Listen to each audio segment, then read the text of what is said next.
Folks, I'm Roger Ramsey, Executive Chef Instructor here at the Early College of Career Center, Culinary Pathway. My dear friend and co-teacher, Mr. Bobby Thompson, is wondering about the kitchen. Today we're going to put together some sandwiches for y'all. Some old standards, I hope, and maybe some you've not heard of, willing to try some. I think it's going to be an interesting day. It's going to be a fun day, and hopefully we're going to turn out some righteous food. So if you would hang out with us for a little bit. If you need any catering done, think of us in the future. It's ec3.catering@hardin.kyschools.us. It'll be attached at the end of the program. Hang out with us. Let's make some sandwiches. Welcome back to EC3 Really Cooks.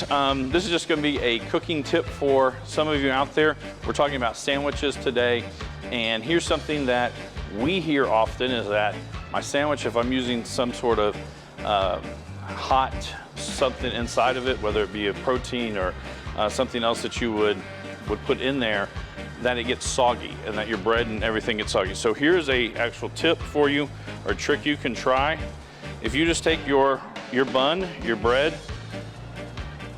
put butter on one side of it, or you can, if you have if you're doing buns, you can put them in the oven. But what we're going to do is we're just going to brown one side of it.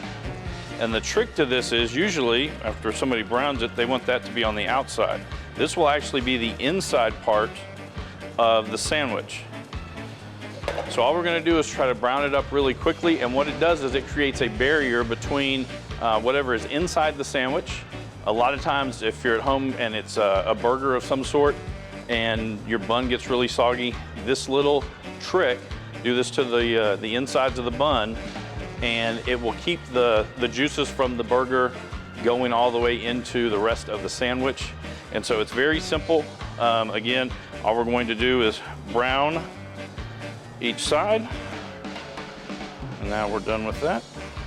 And so when we assemble our sandwich, we're going to assemble it with this on the inside. Again, this browning of the bread creates a barrier between the meat, the inside of the sandwich to the outside, so you'll still have the soft bread on the outside as you bite in. There will be a little bit of a crunch, but what this does, again, is it keeps your bread from getting soggy and kind of all mixing together into a big ball of dough. Welcome back to EC3 Really Cooks. Today is sandwich day, and now we're going to tackle the Reuben sandwich, a sandwich that a lot of people have never tried, and a lot of times it's one reason or another. It usually is one ingredient, which is sauerkraut, which it is an acquired taste. But first thing we're going to do for this is we're going to make a Thousand Island dressing. So we've got right at a cup of mayonnaise. We're going to add ketchup to it, 2 tablespoons. We're going to add 2 tablespoons of minced pickles. We're going to add a little bit of the pickle juice. You can also use lemon juice. You can use a little bit of apple cider vinegar, whatever you'd like. We got about a 1/4 cup of an onion. Then we're going to add a little bit of some paprika to it and some salt. Enough. Now we will whisk this all together. And ideally, you would do this a day before or so and then leave it in the refrigerator. It really gets all the flavors coming up and melding together.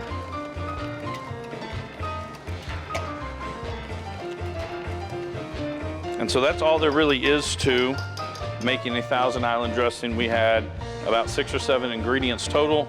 Mix it together, and then you can add a little bit more salt, a little bit more pepper, some paprika, whatever it is you want to taste so that you like it. Okay? Now, now to construct the Reuben sandwich, it's a very easy recipe. Apologize, I'm gonna move this out of the way. After the Thousand Island dressing, there's only a few more ingredients to it. That's a corned beef and Swiss cheese. First thing we're gonna do with this one is I'm going to spread on the inside our Thousand Island dressing. If you like a lot of it, put a lot of it on there. If you don't, just put a little. It's all up to you. Our first step will be to put 1 slice of Swiss cheese on. The Swiss cheese that we get usually is pretty big, so we can fold that in half, put it on there. Then you will take 2 pieces of your sliced corned beef. Now we will add the sauerkraut. And again, sauerkraut is a cabbage that's been pickled. Some people like a lot, some people don't. At this point, I'm gonna add just a little bit of salt and pepper to this. Then I will put my other piece of Swiss cheese. And now I'm going to put some butter into our pan. Just a touch of it.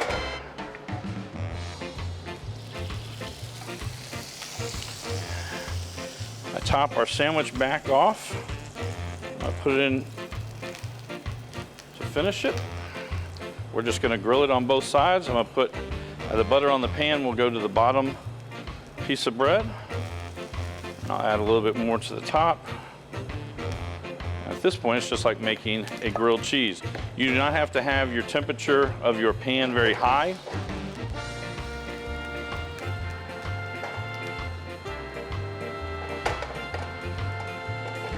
What you want to do is cook it actually at a lower temperature, and what it will do is that cheese will start to melt into it, and it all kind of becomes one.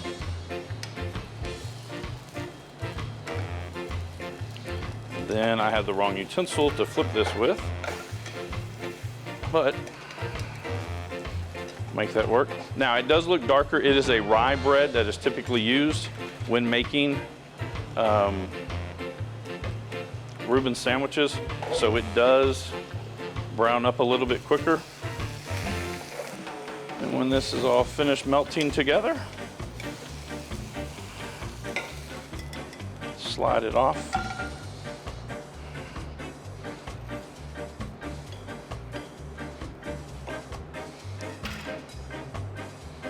And there is our Reuben sandwich. Okay, it's sandwich day here at EC3 Really Cooks. We've got several going on. I'm gonna make a Cubano sandwich. Now, I don't think a Cubano is actually from Cuba, but I don't know that it is. It's a simple sandwich, it's quite tasty. It's not real popular up here. Go down south, you hit Miami, you can find them everywhere. But it's pork on pork with cheese and pickles. Hard to go wrong with that. So let's put it together. Generally, it's done on a French loaf. We couldn't find any French loaves this morning, but we found some French rolls, so we're gonna do that instead. So we're gonna take, this is nothing more than roasted pork. I've seen this done a couple of different ways. What we have here is just a pork loin. We roasted it off, salt, pepper, a little oil, and we'll help it brown up till it comes to temperature about 145 degrees.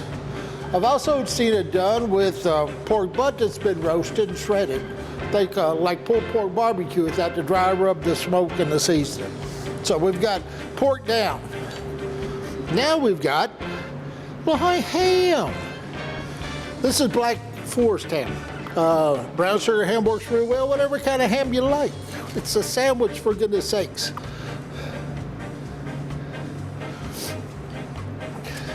What else do we need? We need some, well, let's wait for the cheese. We need some mustard on it. And this is specifically Cuban style mustard. My boy found this at the Miss Kroger's, I think. Wherever he found it, it's good.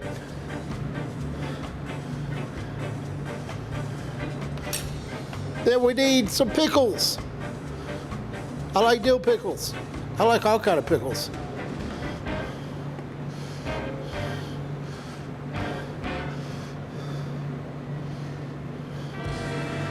Last but not least, we need some Swiss cheese.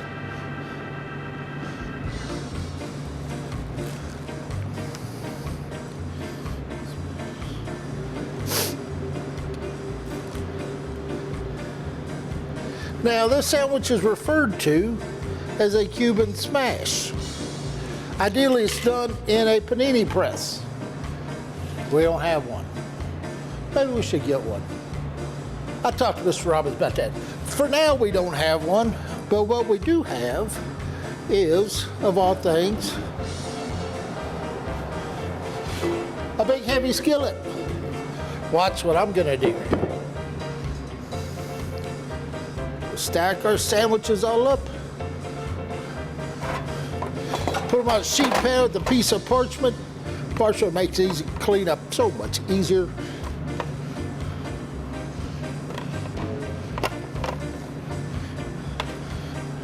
Another sheet pan on top. And here comes the smash. How about that?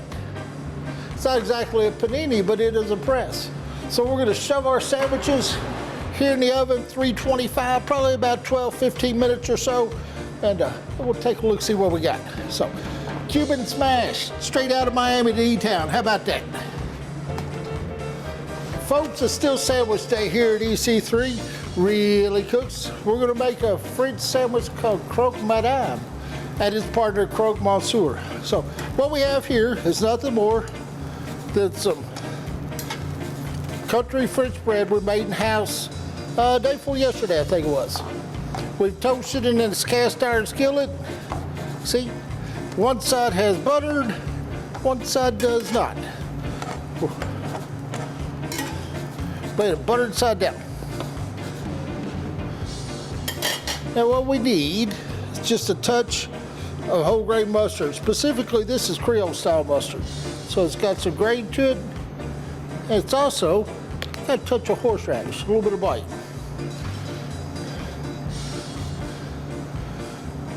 Turn the heat off on that. It's gonna get way too hot. The sandwich is built, like several we've made, with ham and cheese. Black Forest ham and Swiss cheese, two of my favorites.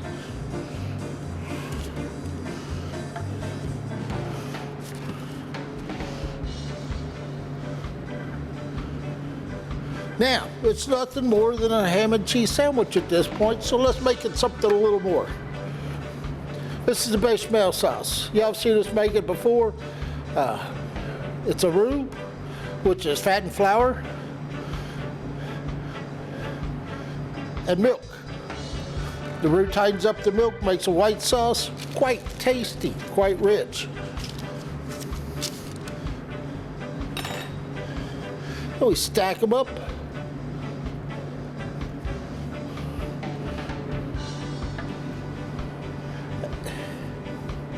Then we'll move that skillet for just a minute. It needs to cool down. Everything's going back in it here shortly.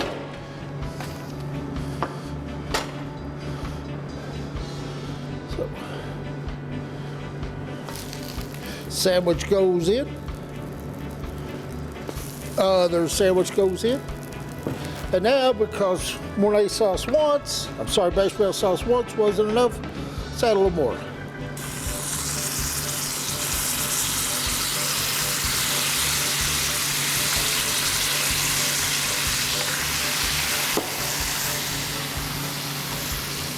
And now the whole mess goes into the oven for just a couple minutes.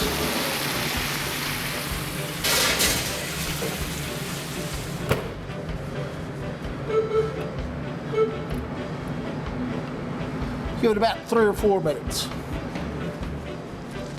And now the difference between croque monsieur and croque madame is, of all things, the addition of an egg. I had an egg. I don't know what I did with my egg. I let my egg lay. Thank you, Mr. Bobby. I have my egg now.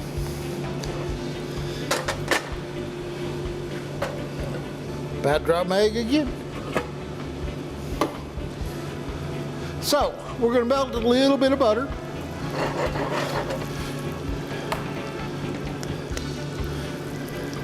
We're going to gently fry our egg, turn that heat way down now. If you fried eggs, Season them while they're still wet.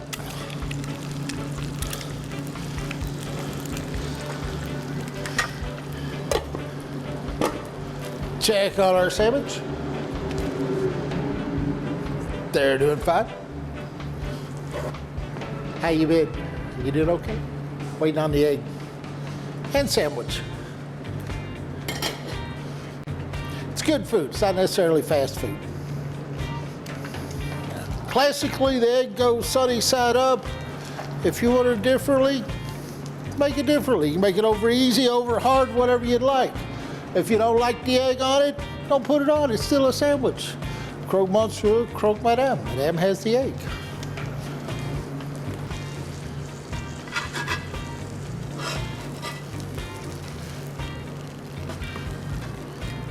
Croque monsieur.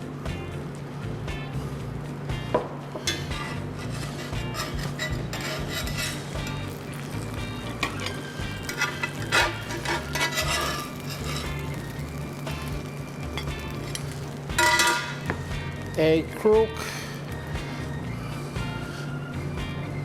madame. How about that? Sauced and egg sandwiches. See what else we've got.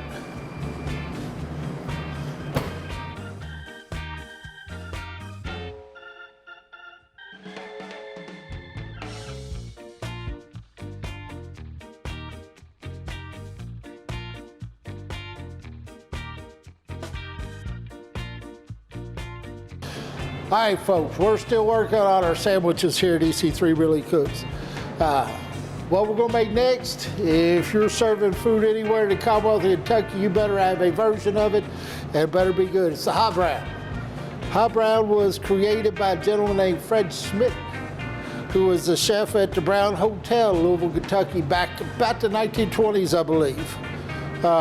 He just put something together, made an open-faced sandwich, and we're still celebrating that sandwich 100 years later. So, fairly simple construction. You better get it right. What we've got here is a couple slices of roasted turkey. You could use ham. Classically, it's turkey, okay? You could use both if you'd like. Traditionally, Chef Schmidt didn't put on any Swiss cheese. I'm going to because I like it. But what Chef Schmidt did do was add a Mornay sauce. Okay. What's Mornay, you may ask? Y'all have seen us make bechamel time and time again, which is milk tightened up with a roux. So Mornay is that bechamel with the addition of cheese. Generally it's Gruyere, this time it's Parmesan. We like it. Okay. It's gonna have some bacon on it. So, crisscross. And it's going to have tomatoes.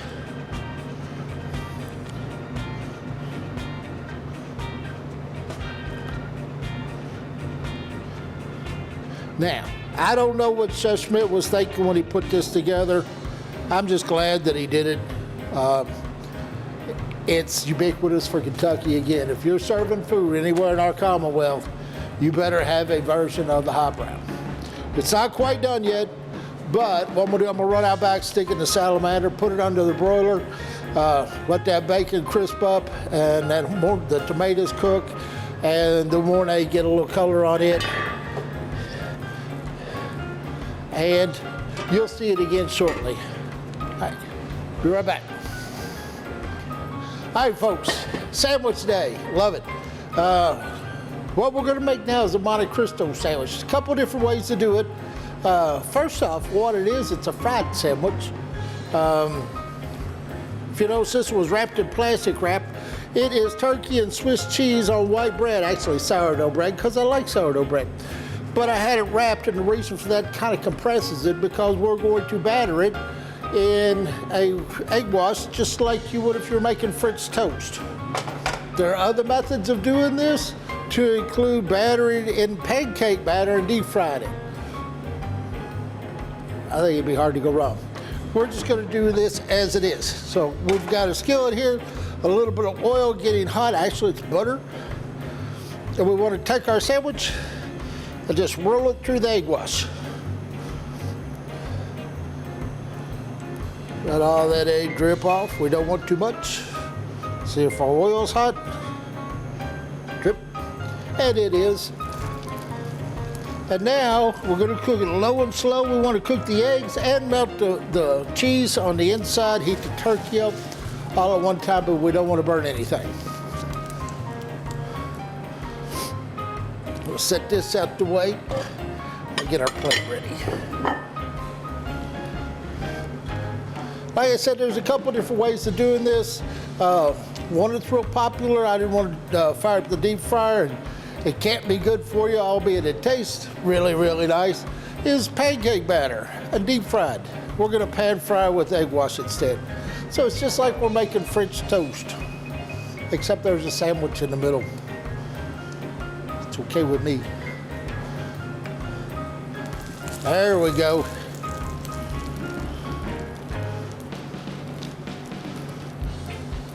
Kind of looks like French toast, as it should.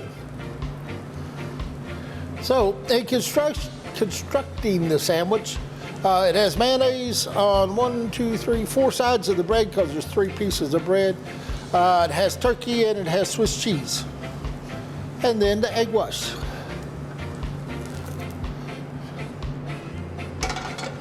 And there is our sandwich. Rather humble. Traditionally, it's garnished with a little powdered sugar. Because, I mean, what else would you put on a turkey sandwich, right? Traditionally, it's served with a little bit of maple syrup.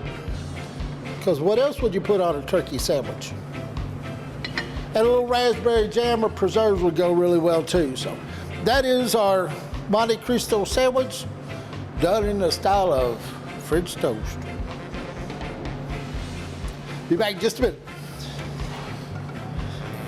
Well, folks, we have spent the day making sandwiches here at EC3. So we've got our Monte Cristo with pan fried in an egg wash like French toast with a little powdered sugar, some maple syrup. I even found some raspberry preserves for it. We've got our croque monsieur, ham and cheese grilled sandwich dressed with Mornay sauce. I'm sorry, dressed with bechamel sauce.